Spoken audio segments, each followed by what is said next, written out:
Everyone, the student কর্নারের পক্ষ থেকে সকলকে স্বাগত জানাই। আমার প্রিয় ছাত্রছাত্রী, তোমরা যারা 2025 সালে নবম শ্রেণীর দ্বিতীয় পর্যায়ক্রমিক মূল্যায়ন পরীক্ষা দেবে, তোমাদের জন্য একটি নবম শ্রেণীর বাংলা বিষয়ে প্র্যাকটিস সেট নিয়ে উপস্থিত হয়েছে।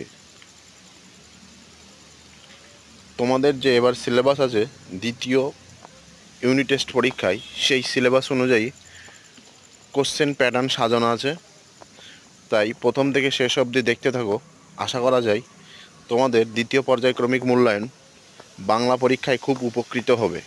তাই এখন থেকে খাতায় লিখে মুখস্থ করে রাখবে, যাতে পরীক্ষার সময় কোনো অসুবিধা না হয়। তাই শুরু করা যাক। প্রথম প্রশ্ন। এবার তোমাদের পরীক্ষা হবে 40 নম্বর, সময় থাকবে 1 ঘন্টা 30 মিনিট। 1 নম্বর দাগে আছে 8টি প্রশ্ন, সঠিক উত্তর নির্বাচন করো। প্রথম প্রশ্ন দেখো, বর্তমান যুগে লেখক যে দুই ভাষাকে বলেছেন আত্মনির্ভরশীল নয়, সেটি হলো বাংলা ও ইংরেজি। 2 নম্বর প্রশ্ন দেখো, দর্শন, নন্দনশাস্ত্র, বিজ্ঞান চর্চা ইত্যাদির জন্য যে ভাষা চর্চার একান্ত প্রয়োজন, সেটা হলো ইংরেজি। পরের প্রশ্ন দেখো, আকাশে 7টি তারা যখন ফুটে ওঠে, কবি কোথায় বসে থাকেন? ঘাসে। পরের প্রশ্ন দেখো, শান্ত অনুগত বাংলা সন্ধ্যার রং নীল। পরের প্রশ্ন, স্বামী বিবেকানন্দ কল্যাণীর মিস নোবেলকে পাঠ্য চিঠি লিখেছেন আলমোড়া থেকে। পরের প্রশ্ন দেখো, আবহমান কবিতায় কবি কার পাশে গিয়ে দাঁড়াতে বলেছেন? লাও মাচার। পরের প্রশ্ন দেখো, আবহমান কবিতায় যা না হারানোর কথা বলা হয়েছে তা হলো কুন্দু ফুলের হাসি। পরের প্রশ্ন দেখো, রাধারানীর ঘর ঝাড় দিতে গিয়ে খুঁজে পেয়েছিলেন একটা নোট। পরের প্রশ্ন দেখো, রাধারানী হ্রদ দেখতে গিয়েছিল মাহেশে। পরের প্রশ্ন দেখো, 2 নম্বর দাগে কম বেশি 15টি শব্দের নিচে প্রশ্নগুলি উত্তর দাও। 8টি, প্রত্যেকটির মান 1 করে। প্রথম প্রশ্ন দেখো, বাংলায় যেসব বিদেশি শব্দ ঢুকেছে তার মধ্যে কোন কোন ভাষা প্রধান বলেছে লেখক? বাংলায় যেসব বিধি শব্দ প্রবেশ করেছে তার মধ্যে আরবি, ফার্সি, ইংরেজি অন্যতম।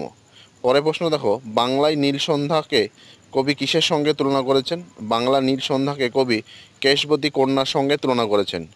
পরের প্রশ্ন দেখো, কামরাঙা লাল মেঘের ডুবে যাওয়াকে কবি কিসের সঙ্গে তুলনা করেছেন? কামরাঙা লাল মেঘের সাগর জলে ডুবে যাওয়াকে কবি মৃত মনিয়া পাখির সঙ্গে তুলনা করেছেন। পরের প্রশ্ন দেখো, একজন প্রকৃত সিংহীর প্রয়োজন, প্রকৃত সিংহ কাকে বলেছে? মিস মার্গারেট এলিজাবেথ নোবেলকে প্রকৃত সিংহী বলেছেন। পরের প্রশ্ন দেখো, আবহমান কবিতাটির মূল কাব্যগ্রন্থের নাম কি? অন্ধকার বারান্দা। পরের প্রশ্ন দেখো, কবি লাউ মাচার পাশে কেন দাঁড়াতে বলেছেন? কবি লাউ মাচার পাশে গিয়ে দাঁড়াতে বলেছেন কারণ পল্লী বাংলার প্রকৃতি লালিত সহজ সরল জীবনকে সেখানে খুঁজে পাওয়া যায়। পরের প্রশ্ন দেখো, রাধারানী কুড়িয়ে পাওয়া নোটে কি লেখা ছিল? রাধারানী কুড়িয়ে পাওয়া নোটে রাধারানীর নাম এবং দাতা রুক্মিণী কুমার রায়ের নাম লেখা ছিল। পরের প্রশ্ন দেখো, রাধারানী একা রথের মেলায় গিয়েছিল কেন? রাধারানী বনফুলের মালা বিক্রি করে মায়ের পথ্য সংগ্রহ করবে বলে মাহেশের রথের মেলায় গিয়েছিল। এবার পরের প্রশ্ন দেখো, ক্রিয়াবাচক বিশেষ্য কাকে বলে? একটি উদাহরণ দাও। ক্রিয়াবাচক বিশেষ্য হলো যে বিশেষ্য পদের দ্বারা কোনো কাজের নাম বোঝায় তাকে বলা হয় ক্রিয়াবাচক বিশেষ্য। যেমন লেখাপড়া শেখায় সেই রাস্তা। পরের প্রশ্ন দেখো, তদ্ভব শব্দ বলতে আমরা কি বুঝি? তদ্ভব শব্দ বলতে আমরা বুঝি, তদ্ভব শব্দটির অর্থ তদ থেকে ভব অর্থাৎ উদ্ভব বা উৎপন্ন। সংস্কৃত তথা প্রাচীন ভারতীয় আর্য ভাষার শব্দ থেকেই তদ্ভব শব্দ উৎপন্ন হয়েছে। এবার 3 নম্বর দাগে দেখো, কম বেশি 150টি শব্দের নিচে যে কোনো একটি প্রশ্নের উত্তর দাও। মান হচ্ছে 5। প্রথম প্রশ্ন দেখো, সৈয়দ মুজতবা আলী সংস্কৃত ভাষাকে আত্মনির্ভরশীল বলেছেন কেন? বর্তমান যুগে ইংরেজি ও বাংলা ভাষা আত্মনির্ভরশীল নয় কেন? উত্তর দেখো, ভাষার আত্মনির্ভরশীলতা তার সমৃদ্ধ শব্দভাণ্ডারের ওপর ভিত্তি করে গড়ে ওঠে।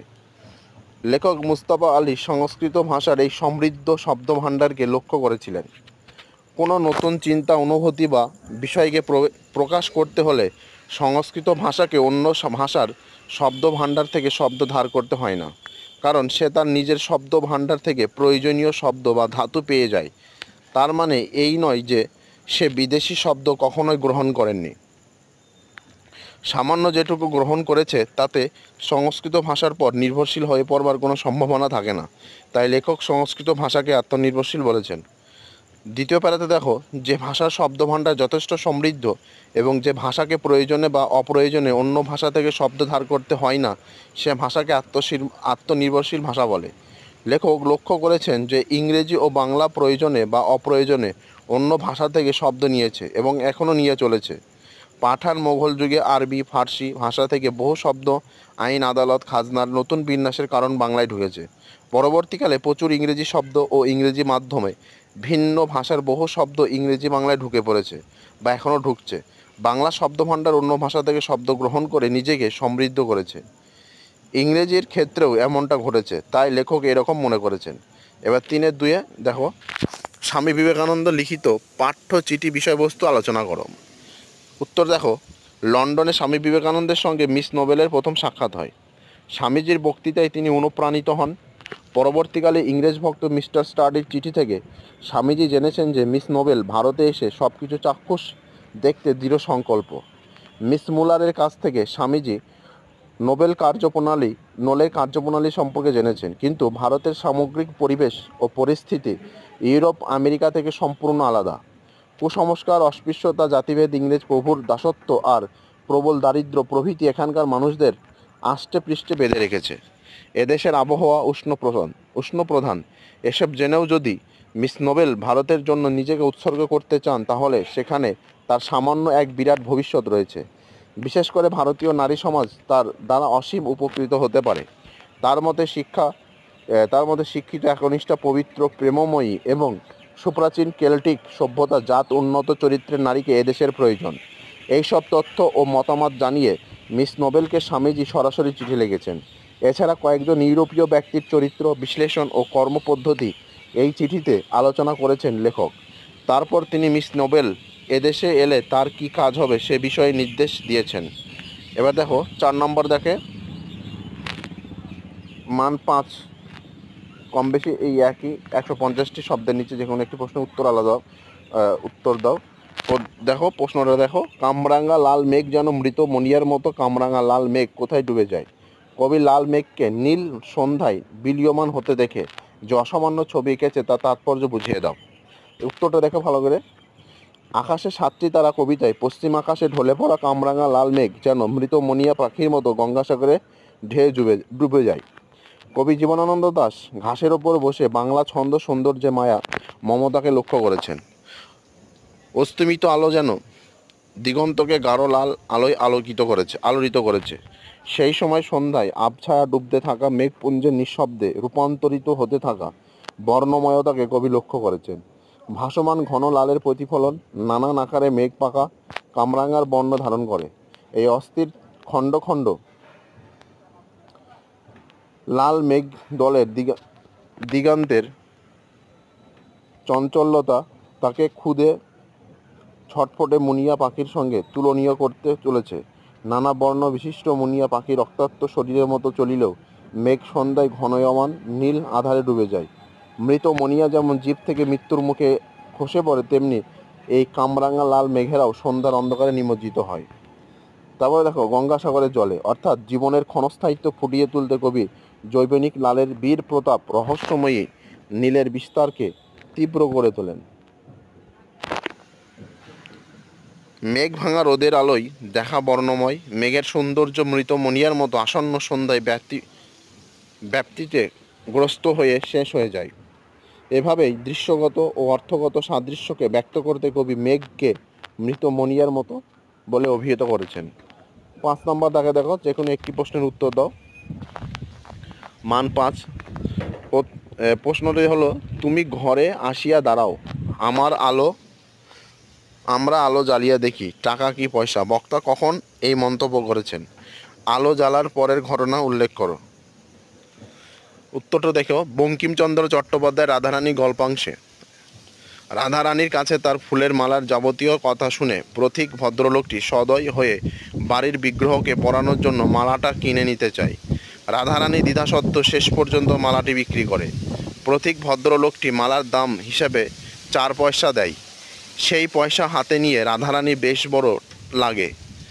বড় লাগে টাকা বলে মনে হয়, কিন্তু পথিক ডবল পয়সা বলে রাধারানীকে আশ্বস্ত করে, কিন্তু রাধারানী এতে সম্পূর্ণ ভরসা করতে পারে না, তাই সে নিজের কুটিরের দরজায় উপস্থিত হয়ে পথিককে অপেক্ষা করতে বলে।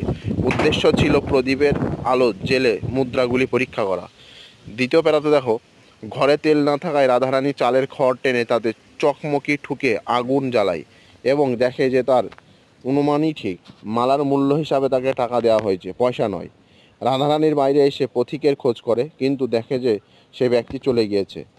মায়ের কাছে রাধারানী তার কি করা উচিত জানতে চাইলে রাধারানীর মা বলেন যে দাতা ব্যক্তি তাতে দুঃখের শুনে দান করেছে, তাই তারা সেটা গ্রহণ করবে। পরের প্রশ্ন দেখো যে অগাত্য রাধারানীর কাঁদিতে কাঁদিতে ফিরিল। রাধারানী কোথা থেকে ফিরিল, সে কাঁদছিল কেন? প্রশ্ন দেখো, উত্তরটি দেখো ভালো করে। কি বঙ্কিমচন্দ্র চট্টোপাধ্যায় রাধারানীর রচনাংশে রাধারানী নামের মেয়েটি মাহেশের রথের মেলা থেকে ফিরছিল। রাধারানীর কাঁদার কারণ 1 নম্বর পয়েন্টটি দেখো, পথ সংগ্রহের প্রচেষ্টা। 2 নম্বর পয়েন্ট ভালো করে দেখে নাও, ব্যর্থতা ও পুনঃ প্রচেষ্টা। 3 নম্বর পয়েন্ট দেখো, হতাশাজনক পরিণতি। ভালো করে দেখে নাও।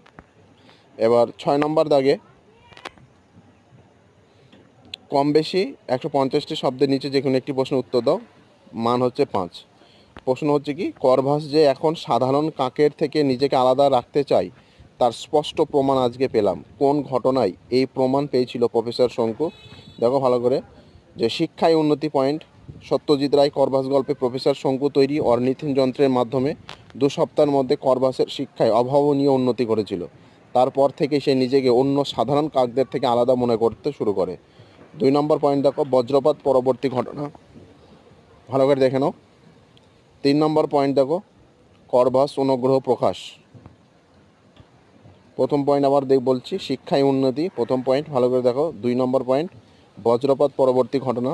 3 নম্বর, করভাস অনুগ্রহ প্রকাশ। 4 নম্বর, করভাসকে উদ্ধার। এবার 7 নম্বর দেখো, ভাবার্থ লেখো। এটার মান হচ্ছে 4। ভালো করে দেখে নাও, প্রথম থেকে শেষ অবধি আর একবার ভালো করে দেখে নাও। আশা করা যায় এখান থেকে 100% কমন পেয়ে যাবে। তাই প্রথম থেকে শেষ অবধি যে প্রশ্নগুলো আলোচনা করা হলো সম্ভব হলে খাতায় লিখে মুখস্থ করে রাখবে। পরীক্ষার সময় তোমাদের কোনো অসুবিধা হবে না। তাই প্রথম থেকে শেষ অবধি দেখে ভালো করে দেখে নাও। আর ভিডিওটি ভালো লেগে থাকলে অবশ্যই লাইক কমেন্ট শেয়ার করবে। আর চ্যানেলে নতুন হয়ে থাকলে চ্যানেলটি অবশ্যই সাবস্ক্রাইব করে পাশে থাকা বেল আইকন প্রেস করে রাখবে। আর নতুন পরবর্তী ভিডিওতে আবার দেখা হচ্ছে। ধন্যবাদ। ভালো করে দেখে নাও।